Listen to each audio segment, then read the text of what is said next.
민수기 3장 1절에서 13절.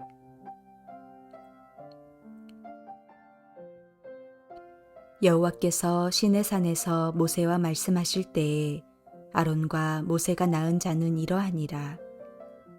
아론의 아들들의 이름은 이러하니 장자는 나답이요 다음은 아비후와 엘르아살과 이다말이니 이는 아론의 아들들의 이름이며 그들은 기름 부음을 받고 거룩하게 구별되어 제사장 직분을 위임받은 제사장들이라.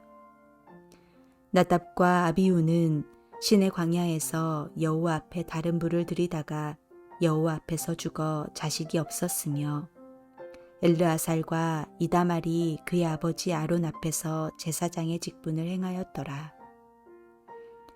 여호와께서 또 모세에게 말씀하여 이르시되 레위 지파는 나아가 제사장 아론 앞에 서서 그에게 시종하게 하라. 그들이 회막 앞에서 아론의 직무와 온 회중의 직무를 위하여 회막에서 시무하되 곧 회막의 모든 기구를 맡아 지키며 이스라엘 자손의 직무를 위하여 성막에서 시무할지니 너는 레위인을 아론과 그의 아들들에게 맡기라. 그들은 이스라엘 자손 중에서 아론에게 온전히 맡겨진 자들이니라. 너는 아론과 그의 아들들을 세워 제사장 직무를 행하게 하라. 외인이 가까이 하면 죽임을 당할 것이니라. 여호와께서 모세에게 말씀하여 이르시되 보라, 내가 이스라엘 자손 중에서 레위인을 택하여 이스라엘 자손 중에 태를 열어 태어난 모든 맞이를 대신하게 하였은즉 레위인은 내 것이라. 처음 태어난 자는 다 내 것임은 내가 애굽 땅에서 그 처음 태어난 자를 다 죽이던 날에 이스라엘의 처음 태어난 자는 사람이나 짐승을 다 거룩하게 구별하였음이니 그들은 내 것이 될 것임이니라. 나는 여호와이니라.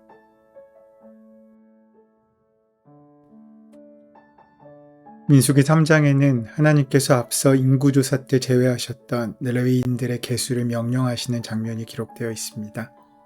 1장과 2장에서 이스라엘 인구조사를 하신 목적은 하나님의 군대를 체계화하는 데 있었습니다. 3장과 4장은 인구조사에서 제외되었던 레위인들에게 성막과 관련된 직무를 맡기시기 위하여 계수하는 내용을 기록하고 있습니다. 이것을 통해서 하나님께서 이스라엘 전체를 하나님의 군대와 성막 봉사자로 구성하셨음을 우리는 알 수 있습니다. 이스라엘은 다른 나라와 민족들처럼 자신을 위해 싸우는 것이 아니라 오직 하나님을 위해 싸우고 섬기는 나라라는 것을 나타내고 있습니다. 하나님께서는 먼저 이스라엘에게 인구조사를 명령하셨고 이어 성막 중심의 군단 편성과 진영 배치에 관한 자세한 말씀을 일러주셨습니다.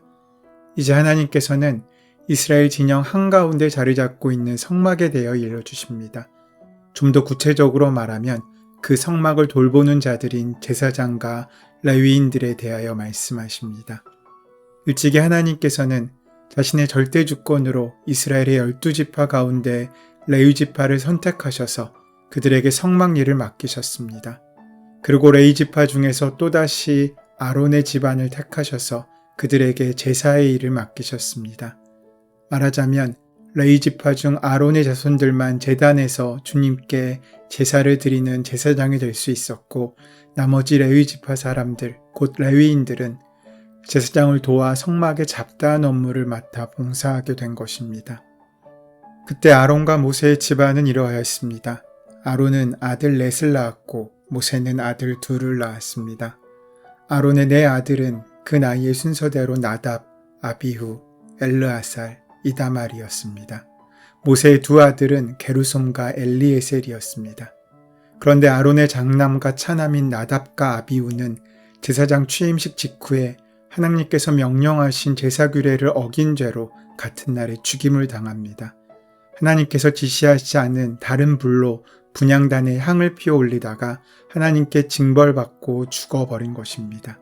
그리고 그 당시에 그들에게는 아들이 없었습니다. 따라서 당시 약 200만 이상으로 예상되는 이스라엘 사회에서 제사일을 감당할 수 있는 제사장은 단지 3명뿐이었습니다. 제제사장인 아론을 비롯하여 그의 남은 두 아들인 엘르아살과 이다말이 그들이었습니다. 아론의 셋째 아들 엘르아살과 넷째 아들 이다말만이 대제사장인 아버지 아론을 도와 제사장의 직분을 감당하고 있었습니다. 그리고 모세의 두 아들인 게르솜과 엘리에셀에 관해서는 성경이 별다른 언급을 하고 있지 않습니다. 아마도 그들은 일반 레위인으로서 조용히 성막에서 봉사해 있던 것 같습니다. 그 무렵 하나님께서는 성막으로 모세를 부르시고 이렇게 말씀하십니다. 너는 레위인들을 아론과 그 아들들에게 맡겨 제사장의 일을 거들게 하여라. 그래서 그들로 제사장을 도와 이스라엘 백성을 위해 성막 일을 하게 하여라. 이 말씀은 제사장과 레위인의 상호 관계에 대한 규범을 말씀하신 것입니다. 이스라엘 12지파 가운데 오직 레위 지파의 사람들만이 성막 일을 할 수 있었는데 레위 지파의 성막 봉사자들은 아론의 자손이 계열인 제사장과 그 외 일반 레위인으로 구분된 것입니다. 다시 말해 이스라엘 12지파 가운데서 레위 지파에서 태어난 사람들은 모두 레위인이었지만 제사장은 레위 지파 중에 오직 아론의 직계 자손들만 될 수 있었다는 것입니다. 하나님께서는 하나님의 방식으로 제사장을 구별하신 것입니다. 하나님께서 왜 아론의 직계 자손만이 제사장이 될 수 있다고 정하셨는지 우린 알 수 없습니다. 그것은 하나님의 뜻이고 하나님의 주권이시기 때문입니다. 아론과 그 네 아들을 구별하여 하나님의 방법으로 세우셨습니다. 하지만 나답과 아비후는 자기의 방식대로 제사를 드리다가 죽임을 당합니다. 아무도 회막과 하나님의 거룩함을 침범하지 못하도록 제사장으로 하여금 거룩을 지키는 역할을 하게 하셨고 자기 방식대로 접근하는 자는 나답과 아비후와 같이 죽임을 당할 것이라는 경고의 말씀을 보여주신 것입니다. 이것은 죄인인 이스라엘 백성 사이에 거하시는 거룩하신 하나님의 성품뿐 아니라 은혜를 알게 하는 것이었고 죄인 스스로가 하나님 앞에 나올 수 없다는 사실을 우리에게 즉각적으로 보여주는 일이었습니다. 이런 하나님의 경륜하에서 하나님께서는 레위 지파의 사람들만이 성막과 성막의 기물들을 관리할 수 있다고 명하셨고 레위 지파 중에서도 오직 아론과 그의 직계 자손만이 제사장이 되어 제사를 집전할 수 있다고 명령하고 있으십니다. 그러므로 종교적인 신분상 제사장이 레위인을 통솔하는 위치에 있었습니다. 다시 말해 레위인은 제사장을 돕는 조력자였습니다. 그래서 레위인은 제사장을 도와 성막의 여러 가지 잡다한 일을 도맡아 함으로 제사장을 도왔고 제사장은 제단으로 나아가 제사를 드리며 성소로 들어가 분향하는 등 제사의 집전을 도맡아 했습니다.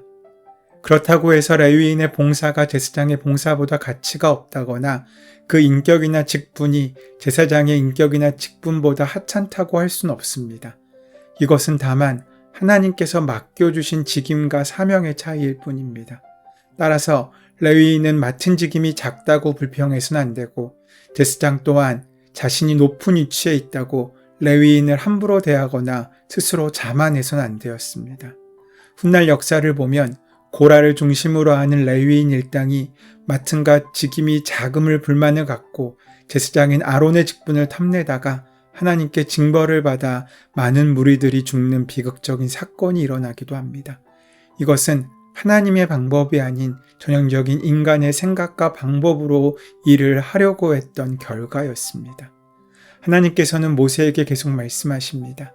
나는 이스라엘 백성들 가운데에서 레위인을 택하여 이스라엘의 모든 장자를 대신하게 하겠노라.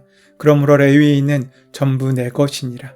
이스라엘 중 그 어미의 태를 열고 처음 태어난 것들은 모두 내 것이었기 때문이니라. 이 말의 배경은 출애굽 사건이 있습니다. 출애굽을 앞둔 전날 밤, 곧 6월절 밤에 심판주 하나님께서 이스라엘 땅에 처음 태어난 모든 것들을 죽이실 때 이스라엘 집안에 처음 태어난 것들은 모두 살려주셨습니다. 하나님의 심판 앞에서 히브리인들의 초태생들은 마땅히 죽어야 했지만 그들을 대신한 6월절 어린 양의 피 흘림 덕분에 죽음을 면할 수 있었던 것입니다. 6월절 밤에 대속의 어린 양을 잡아 그 피를 이스라엘 각 집의 좌우 문설주와 임방에 바름으로써 죽음을 면했던 것입니다. 여기서 주목해야 할 것은 이스라엘의 초태생들을 대신하여 죽임당한 6월절의 어린 양들입니다. 이같이 어린 양의 대속은 후일 하나님의 어린 양이신 메시아 예수 그리스도의 대속을 미리 보여주시고 있는 것입니다.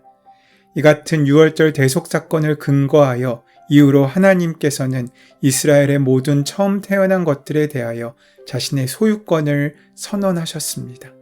이 구별은 레위인이 이스라엘의 모든 장자를 대속하기 위해 섬기는 존재로 구별하시고 있는 것입니다. 장자는 죽어야 마땅한 것이었지만 하나님의 은혜로 살아났습니다. 그러하기에 하나님의 것으로 바쳐져야 했습니다. 하지만 레위 지파는 장자 지파가 아니었으나 상징적으로 하나님께서 레위 지파를 장자로 구별하신 것입니다. 사실 장자는 르우벤이었으나 그는 아버지의 침상에 올라 아버지의 다른 아내인 빌하와 통간하였으므로 장자의 명분을 잃게 되었고, 둘째인 시므온과 셋째 레위는 세겜 사건을 통하여 장자권을 상실하게 되었습니다. 한편 출애굽 이후 시내산에서 금송아지 숭배 사건이 있었을 때 레위 지파 사람들이 하나님께 충성하여 우상 숭배자들을 척결하였습니다. 이 일을 근거로 하여 하나님께서는 레위인들을 택하시고 성막 일에 전적으로 헌신하도록 사명을 맡기셨습니다. 그래서 하나님께서는 본래 자신의 것인 이스라엘의 장자들을 대신하여 레위인을 자신의 것으로 삼았다고 말씀하시고 있는 것입니다. 말하자면 하나님께서는 레위인들로 하여금 이스라엘의 장자들의 생명을 대신 책임지게 하신 것입니다. 구약 성경에 나오는 장자권의 핵심에는 늘 주권적인 은혜와 영원한 사랑이 나타납니다. 장자는 하나님의 소유권을 상징합니다. 이 소유권과 구원은 직접적으로 연결됩니다. 하나님의 역사와 은혜를 기억하는 사람들, 그 은혜 가운데 바쳐진 사람들의 헌신을 통해서 하나님은 하나님의 일을 이루십니다. 우리가 어떠한 존재로 태어났는지는 우리가 어떤 순서로 태어났는지 사람의 순서가 아니라 하나님의 마음에 합한 삶을 살아갈 때 하나님께서 기뻐하시는 일을 할 때 감당되어지는 것입니다. 레위인은 바로 그런 의미로 하나님께서 구별하신 자이십니다. 그런데 우리는 각자 그렇게 맡기신 사명에 만족하지 못하고 다른 사람의 자리를 바라보며 나의 것을 비교하는 것을 통하여 나의 사명을 소홀히 여기고 남의 것을 부러워하며 불평하는 삶을 살고 있지는 않습니까? 오늘 하나님께서는 그 모든 일이 다 소중하다고 말씀하십니다. 군대가 움직일 때 그 자리를 지켜야 하는 것처럼 사명자들이 자신의 사명의 자리를 지키며 최선을 다하여 자신의 맡겨진 임무를 감당하게 될 때 바로 그러한 역사 가운데 하나님의 교회는 온전히 세워지게 됩니다. 그 은혜가 온전히 우리 삶 가운데 함께하게 될 때 우리는 하나님의 거룩한 나라에 이르게 될 것이고 우리가 걷는 모든 땅이 하나님 나라로 바뀌게 될 것입니다.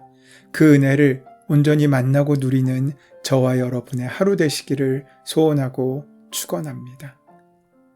은혜의 주님, 내 생각이 아니라 하나님께서 내게 맡겨주신 모든 것들이 은혜임을 믿고 성실히 감당함으로 하나님께서 영광을 받으시는 귀한 삶을 살아갈 수 있도록 오늘 하루 주장하시고 인도하여 주시옵소서. 우리 주 예수 그리스도의 이름으로 기도드립니다. 아멘. 이제 주신 말씀이 나의 말씀으로 온전히 만나지기 위하여 함께 깊이 묵상하시며 기도하시며 하루를 시작하는 시간 갖도록 하겠습니다. 함께 기도합니다.